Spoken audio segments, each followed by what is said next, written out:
BHIC 112, History of India 1605 to 1750.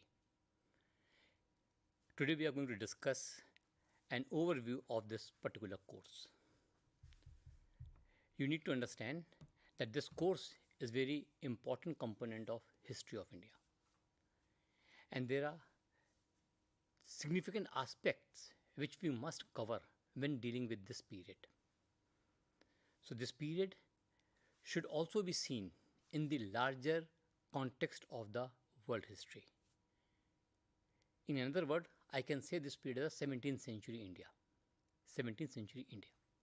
मतलब 7वीं शताब्दी का जो भारत है उसको समझने के लिए ये कोर्स डिज़ाइन किया गया है. और इस कोर्स के अंदर हम लोगों ने डिलिबरेटली ये कोशिश की है कि we must go beyond political history, what has been the conventional history. Though in the last 40 to 50 years things have changed, but जो understanding history की रही है कि it's a history of kings or history of dynasties, we have tried to go beyond that. So this course gives you a very comprehensive understanding of the period, especially for Indian subcontinent.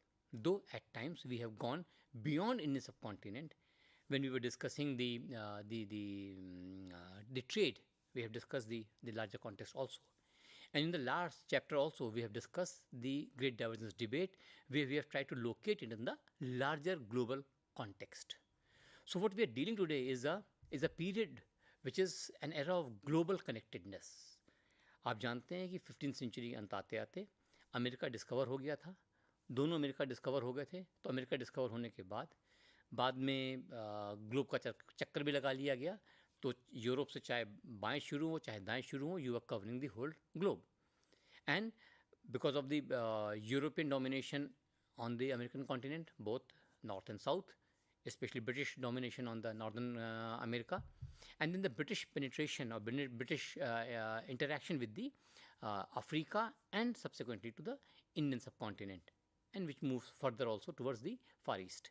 So जो era we are discussing, in that era it is the global connectedness we see, and that global connectedness का एक implication हम लोगों ने discuss भी किया हुआ है और आपके इस कोर्स के आखिरी चैप्टर के आखिरी हिस्से के रूप में आपके सामने भी आता है.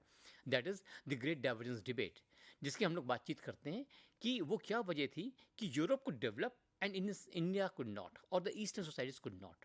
विच मीन्स जो 18th century में हमें डेविएशन दिख रहा है, that the Europe started developing and the Indian and the Eastern civilization started stagnating, if not declining.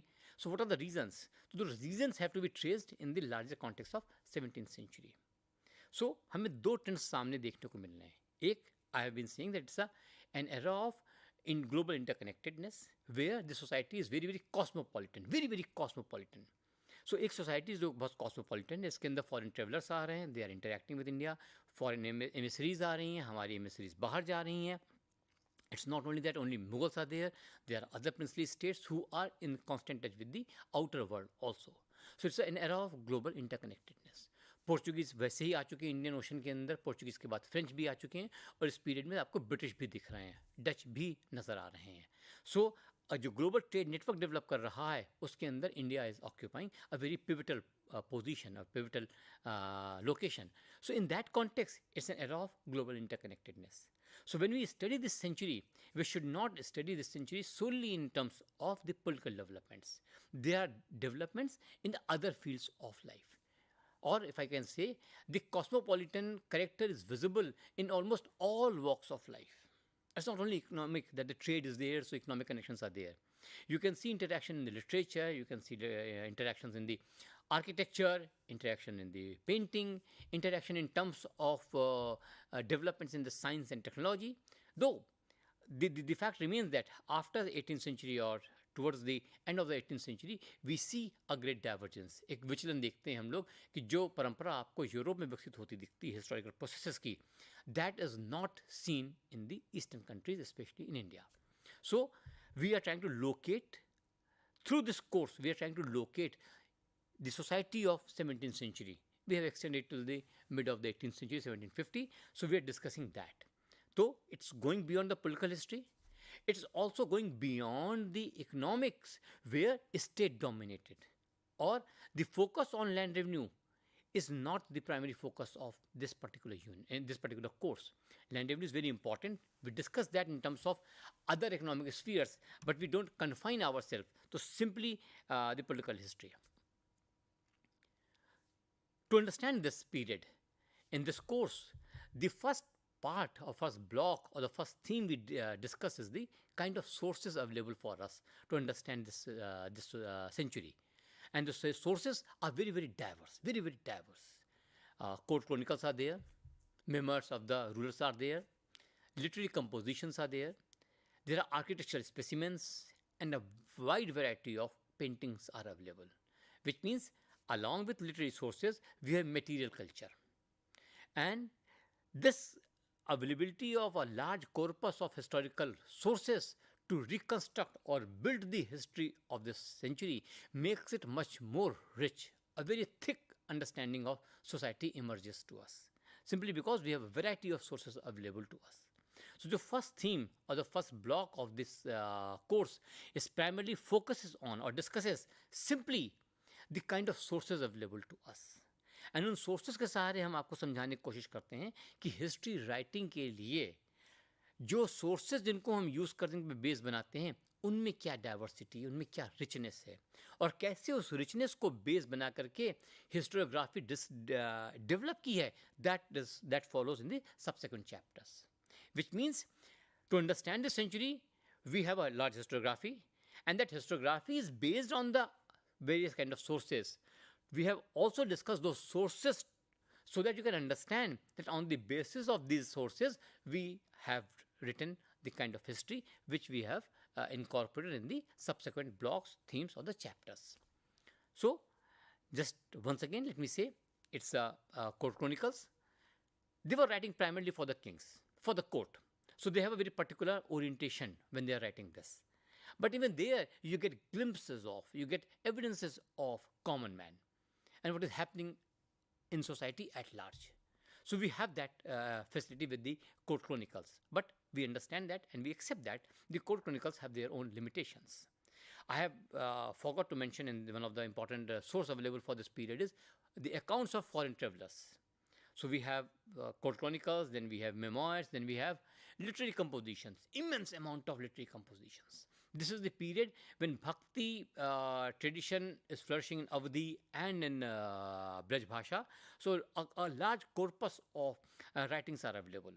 Not to mention the literature available in Sanskrit.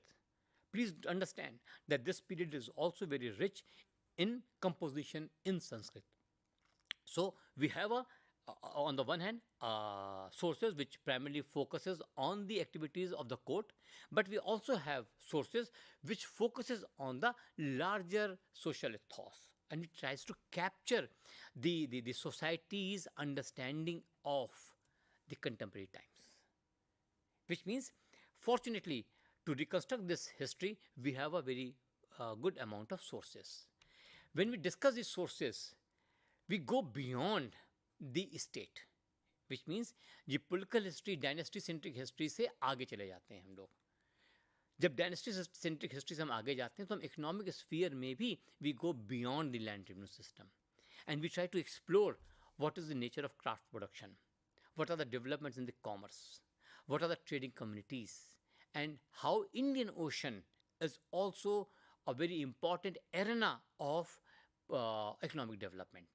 तो जिसको मैं ग्लोबल इंटरकनेक्टेडनेस की बात आपसे कर रहा था वो इकोनॉमिक्स में आपको नज़र आता है जहाँ के अंदर हम Indian ocean and it's related trade activities को मेजर करते हैं या उसको डॉक्यूमेंट करते हैं. So this a large area which goes beyond, which lies beyond the state, and in the section on the next section deals with the economy. I'm not mentioned another important section which deals with the emergence of Marathas, the emergence of Sikhs. We'll discuss that subsequently. But to make the connection more visible to you, what we are trying to say that this global interconnectedness is not only in terms of economics or in terms of economic affairs, though economic affairs are important.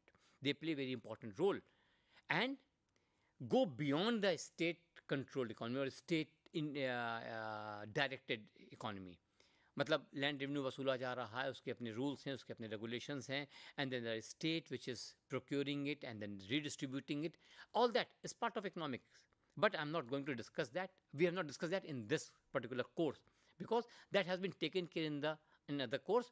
Here, what we have focused in the other dimensions of economic affairs which sustain the agrarian production and land revenue system. So we are not saying that we are not dealing with that. We are simply saying that in details you get to know about the land system in another course. But here we have focused on the other issues of economic affair.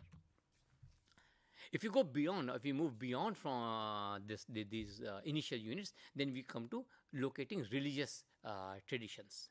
And when we say locating religious traditions, we need to understand that this society is very, very vibrant. As I said, it's very cosmopolitan, where you don't confine yourself solely on the understanding of so-called Hinduism and so-called Islam, because there is no one Hinduism and there is no one Islam.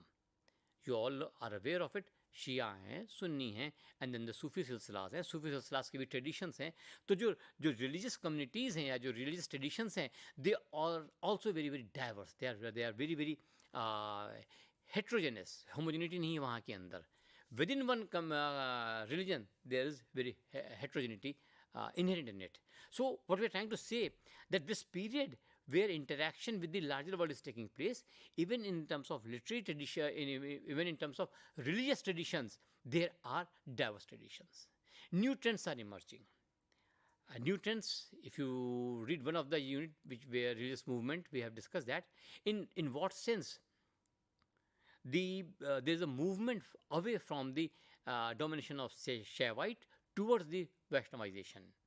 आप सब जानते हैं तुलसीदास की रामचरितमानस इस समय के अंदर flourish कर रही है, उसकी रीडरशिप बढ़ रही है और उसका इन्फ्लुएंस बढ़ रहा है, जिसके अंदर वैष्णव भक्ति एंड वैष्णव भक्ति के सहारे a particular image of kingship is also being constructed. So we follow a tradition where Vaishnavisation of religious sphere as well as the political sphere is taking place. So there are new trends emerging in the religious traditions. And within these religious traditions, there are different sects. Different sects, when I say, there are conflict among the different sects of one particular religion. मतलब Hinduism के भी जो sects हैं उनके अंदर लड़ाई, उनके अंदर कॉन्फ्लिक्ट देखने को मिलती है, जैसे शिया सुन्नी के बीच में कॉन्फ्लिक्ट देखने को मिलती है आपको इस्लाम के अंदर. सो जो रिलीजियस ट्रेडिशंस हम लोग डिस्कस करने की कोशिश कर रहे हैं in these units, we have tried to understand the new trends. We have tried to understand the emergence of new sects. In what ways they represent the aspiration of a community which is dynamic. Thereby, we also suggest that the character of Indian society during this period of time is not homogeneous, neither very static. It's very, very dynamic and is ready to adapt or accept the other traditions. सो जो religious traditions की हम लोग बात कर रहे हैं उसमें you need to understand that the binary where Islam versus Hinduism और हिंदुज़म वर्सेस इस्लाम देखा जाता है, that is not acceptable, neither visible, simply because there are new trends which are emerging in each tradition, in Hinduism as well as in Islam also. And ये traditions धीमे धीमे grow करते जाते हैं और एक नए रूप अख्तियार करते जाते हैं. ये जो हम लोग ट्रेडिशंस पढ़ने की कोशिश कर रहे हैं, इसी को अगर एक और तरीके से मैं आपसे समझाने की कोशिश करूं कि in the visual culture there is a kind of interaction between diverse traditions. Means कुछ यूरोपियन इन्फ्लुएंस देखने को मिलता है, European influence on the paintings of different regions of India. मतलब there is a Rajput painting, then there Deccan painting, then there Pahari painting. ये Pahari paintings, ये Deccan paintings, ये Rajput paintings आपस में ओवरलैप भी कर रही हैं, आपस में इंटरैक्ट भी कर रही हैं.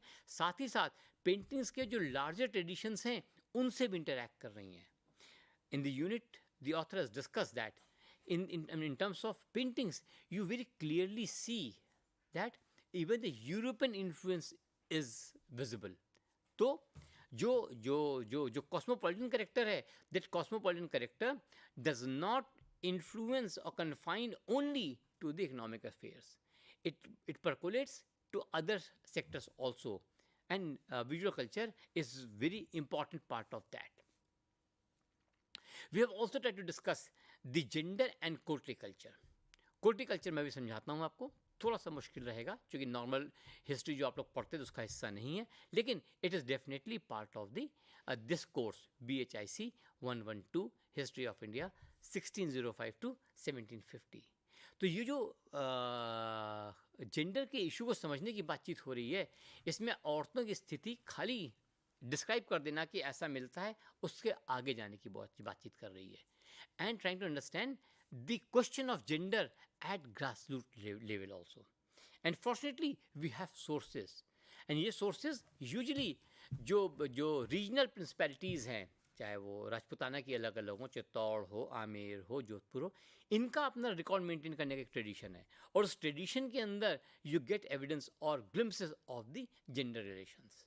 सो हम पॉलिटिकल हिस्ट्री में किंग्स एंड डायनेस्टीज से हटके ओनली मेल्स तक कन्फाइन नहीं रह रहे हैं, बल्कि we are going beyond the males and trying to understand the impact on the larger society और the deprived section of society, the so called females.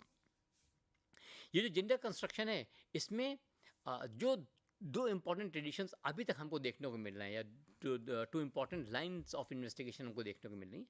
One is where we focus on the courtly culture, मतलब जो court में महिलाएं रह रही हैं, नूरजहाँ की बातचीत कर लीजिए, आप मुमताज़ महल की बात कर लीजिए, आप जहाँ आरा की बात कर लीजिए, मतलब section was devoted to the history of women in the Mughal court. But now we have evidence specially from Rajasthan, and on the basis of that we have tried to discuss and understand things like gender relations at the ground level as well. Gender constructions को समझने के लिए हमें fortunately Rajasthan archive से बहुत से evidence देखने को मिलते हैं, और जो राजस्थान स्टेट आर्काइव से हमको एविडेंसेस मिल रही हैं, that gives us picture at the ground level. मैं एक एग्जांपल शेयर करूं तो perhaps things will become much more visible to you what I am trying to say. Rajasthan से एविडेंस हमको मिल रही है लेट 17th सेंचुरी के early 18th century for sure, जिसके अंदर a common women is approaching the court to resolve the issue which she is facing, which means there is a possibility of getting relief from the court. Court not in terms as we understand today, but definitely her petitions are recorded, and we have that recorded petition at our disposal to understand. Most of the time it is a judgment, and in judgment a brief description of the case is mentioned. So जब हम gender relations की बातचीत कर रहे हैं, so Rajasthan से मिले हुए sources specially enable us to understand the status and position of women at village level, at the ground level. So once again we are going beyond the court, going beyond the confines of the nobility, and trying to understand the significance of gender in the larger socio-politico-economic setting. अगर मैं इसको एक और तरीके से आपको समझाने की कोशिश करूं कि जो औरतें मार्जिन्स के ऊपर थीं, जो सो कॉल्ड पर्दे में नहीं रह रही थीं, and they were participating in the public sphere of public life, they were also being investigated by historians, and in this course we have given space to that. If you move further a step ahead, then we realize that we have also discussed in this course the courtly culture and the affiliated dimensions or issues. In courtly culture we have discussed the etiquettes. They were well defined etiquettes. आप आज शब्द use करते हैं protocol, कि एक defined protocol है. हम उस प्रोटोकॉल को डिफाइन करने की कोशिश कर रहे हैं in terms of the etiquettes, and this etiquettes are very important. There are treatise in the vernacular where how to become a true noble is being discussed, which means पुरुष होने की जो परीक्षा है या पुरुष होने की जो पैरामीटर्स हैं, though it's very male dominated society, so जो पुरुष होने की परीक्षा है कैसे आप उसमें खरे उतर रहे हैं. और in other words if I use the term sarvagun sampann, सर्वगुण संपन्न है वो. तो जो सर्वगुण संपन्न है वो सोसाइटी की उस इमेजिनेशन को हमारे सामने रखता है जिसके अंदर हम जो राजा जुड़ी नोबिलिटी और जो इमिटेट करने की कोशिश कर रहे हैं वो उन तीनों का एक प्लेटफॉर्म पे लाके देखते हैं कि किस तरीके से etiquettes define that uniqueness or that connectedness. We also have discussed the imperial courts and the and the power of rhetoric. Let me discuss imperial court first, and then I'll go to the rhetoric. In the imperial court, it is usually said that when Mughal emperor moved, a whole city moved. And it's not an exaggeration. Believe me, it's not an exaggeration. We have the record. I could not show it here. But these larger imperial camps were moving city on their own. And these moving cities have been described by travelers, have been described by the court chronicles in a very, very, very detailed and lucid manner. So, what happens is that we are able to construct the history of the imperial court and the material culture associated with the imperial court. I'm not discussing the sovereignty or the power of the king. I'm simply suggesting that we have been able to discuss the context in which imperial courts have been described. And इसी से जुड़ा हुआ एक बहुत important concept चलता है, जिसको हम लोग कहते हैं रेटोरिक. रेटोरिक थोड़ा सा समझने की कोशिश कीजिएगा तो आपकी समझ में आएगा. और ये रेटोरिक जो है ये इंपॉर्टेंट कंपोनेंट बनता है for the governance during that period of time, and courtly culture में बहुत ज़्यादा इस्तेमाल किया जा रहा है.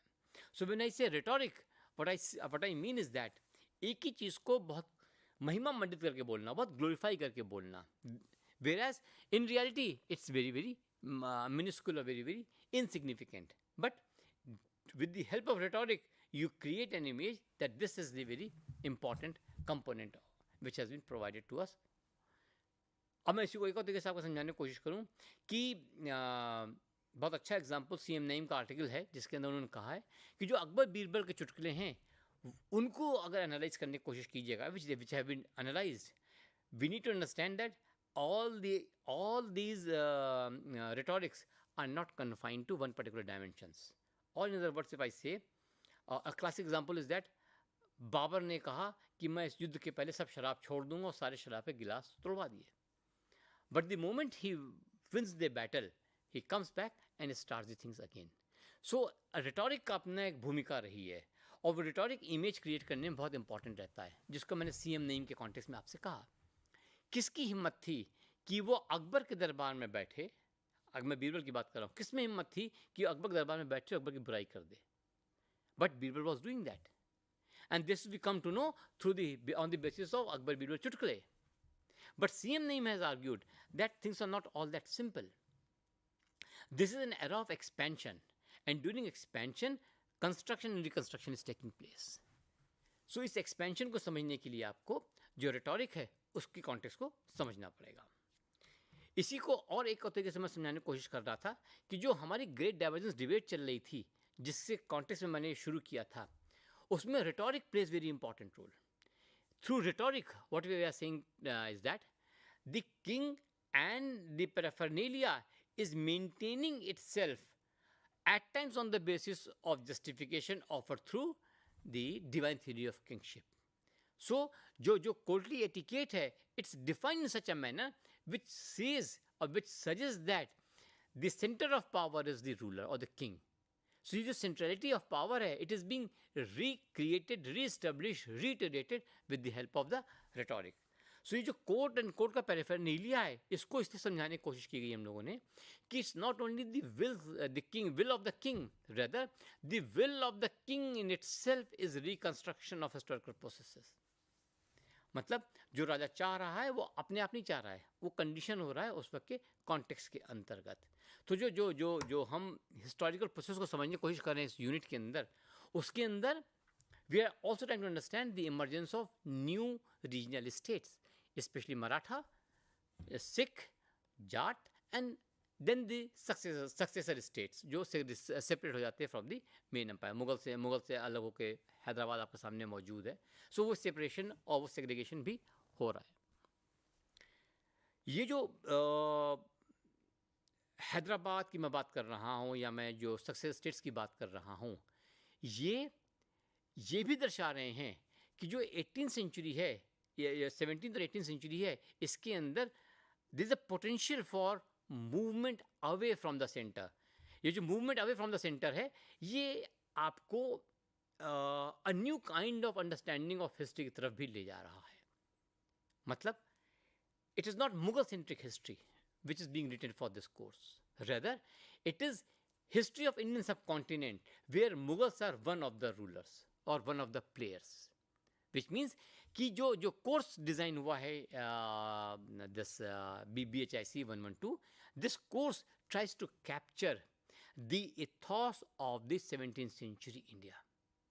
It tries to capture the diversity of traditions, the diversity of literary traditions, the vibrancy of economic sphere, कि किस रूप में जो सोसाइटी है वो यूरोपियन ट्रेड की वजह से बहुत ज़्यादा फ्लरिश कर रही है. It's only in the second half of the 18th century that things started to change. But till the first of the 18th century, we have the continuation of the same tradition or local politics where local or regional traditions are emerging. So, what we have discussed so far is an understanding of 17th century India, Indian subcontinent, going beyond the political history. You'll get a better understanding of this course if you study our course material, BHIC 112, and there are several books which I have listed as a bibliography. Satish Chandra's book is there. EHI 4 is very important document in that. But please understand that while reading, you need to understand that this course is trying to argue with you the cosmopolitan character of the society, the interconnected, and the larger 17th century ethos where great divergence is also taking place or emerging. Thank you very much.